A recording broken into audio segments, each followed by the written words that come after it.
আমরা নজর করতে পারার সুযোগ পেয়েছি। সেজন্য একমত আমি হযরতের কাছে কৃতজ্ঞ।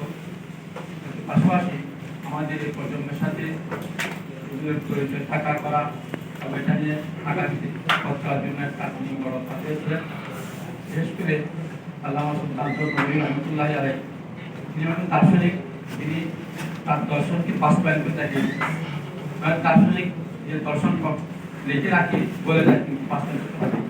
তিনি যা বলছেন বাস্তবায়ন করে তিনি দাঁড় মালিকের মতো প্রতিষ্ঠান করে এবং হাজার হাজার যোগ্য স্কলার তৈরি করে তিনি দেখিয়ে দিয়েছেন।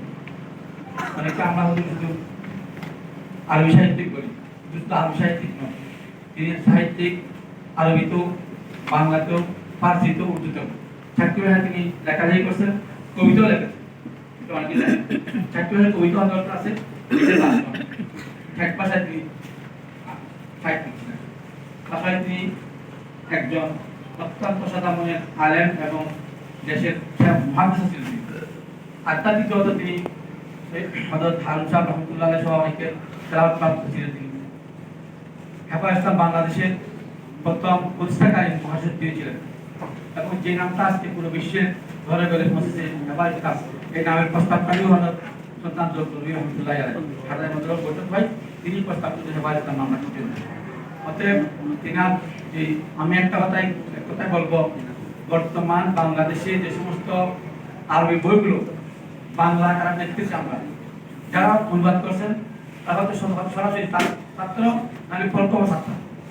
অতএব ইনার অবদানগুলো একটু অল্প সময়ে শেষ করা যাবে না লিখে বা বলে, আমাদেরকে মাটি অনেক পড়াশোনা করা দরকার এবং তার দর্শনকে নিয়ে সামনে চলার জন্য আগামী প্রজন্মকে আমরা লাভই করতে পারি, এই জন্য আমাদের প্রতিজ্ঞা নেওয়া দরকার। এবং প্রত্যেকটা দিন দাওয়াতি কাজে প্রত্যেক দিনই কাল সাথে সক্রিয় থাকতেন। আল্লাহ তাআলা আমাদের সবাইকে ওনার এই দর্শনকে নিয়ে, ওনার চিন্তাকে নিয়ে এবং ওনার মতো একজন সাধারণ মানুষ আমাদেরকে হওয়ার জন্য ধন্যবাদ।